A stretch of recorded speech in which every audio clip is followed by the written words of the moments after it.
All living beings are part of one whole.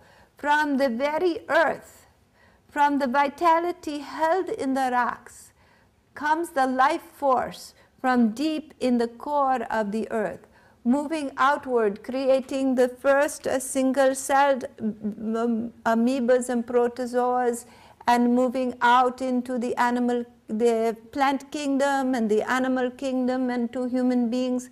So the life force is growing. And you are but a part of this earth.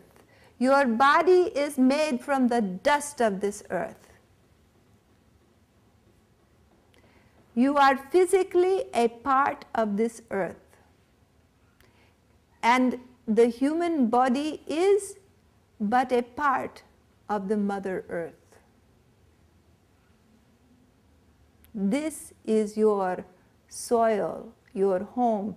You are an extension of the body of this planet. The consciousness held in the formation of the planet, locked in soil and in rock, in molten lava, that consciousness has a need to return to its original shape, which is formless. It has a need to evolve into living, vital awareness, to return to its own innate intelligence. It will not stay dormant in the sleepiness of a rock. And so it pushes outward and outward. And it has formed human bodies.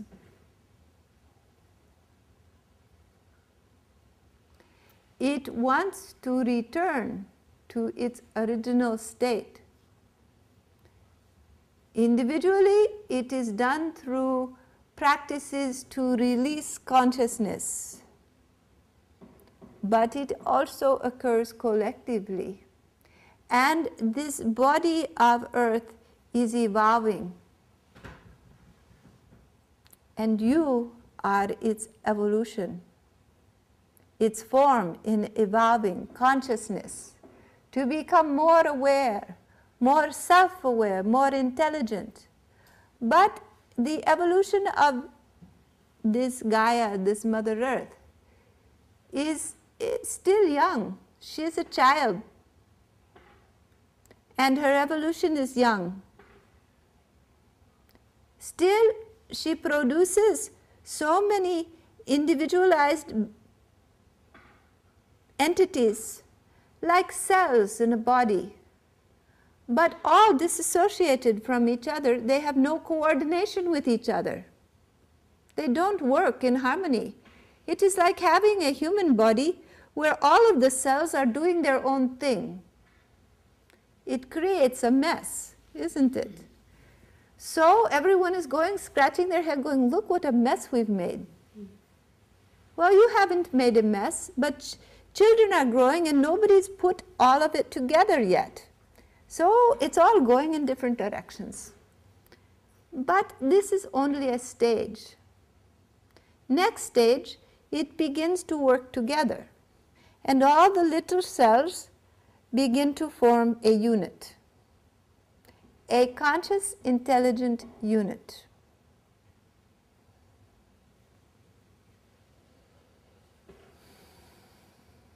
And that intelligence grows in magnitude. The first workings of that intelligence, the living beings are trying to put together by creating little machines and computers.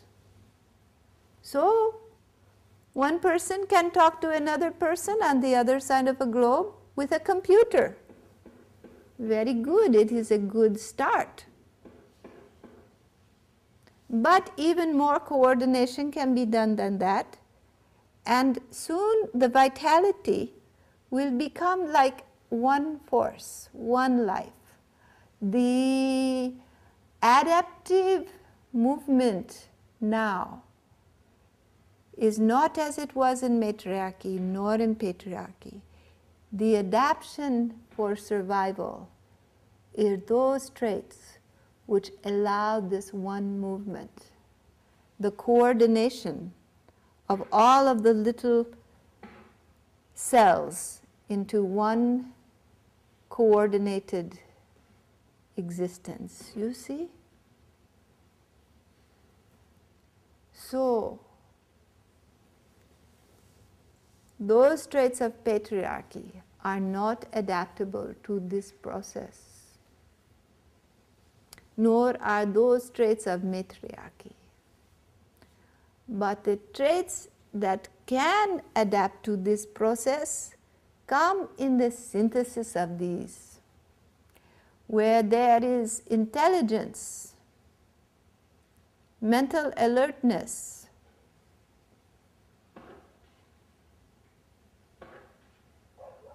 love, compassion, and the willingness to move into this collective value rather than personal acquisition.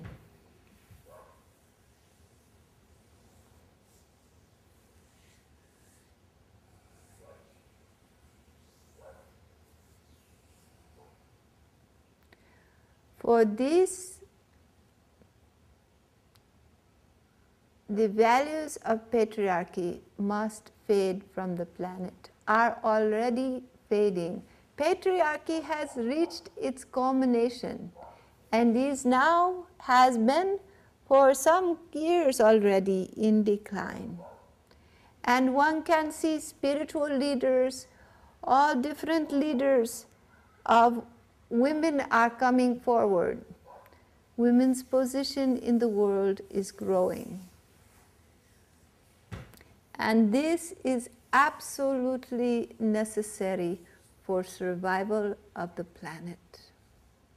Without this shift, this planet would not survive these coming years.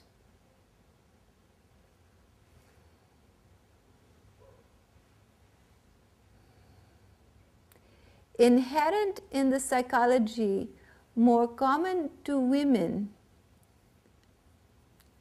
is a drive for survival,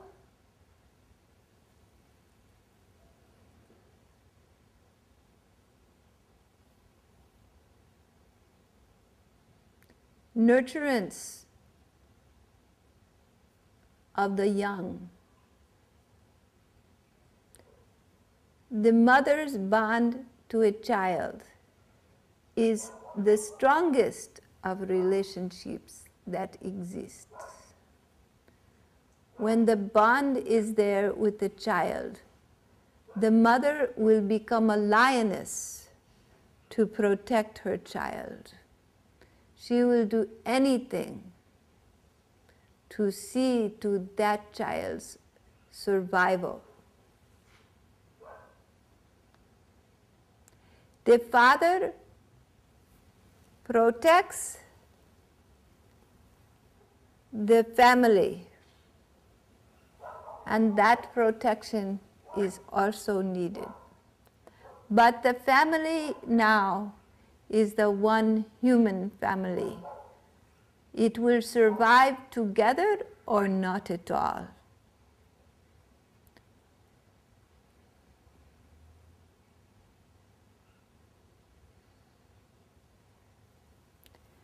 There must be both these nurturance and this protection. Both are a part of what is required.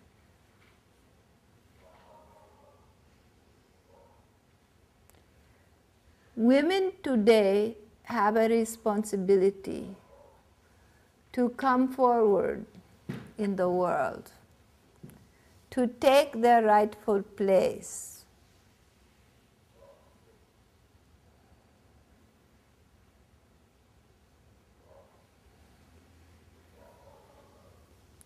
For the creative force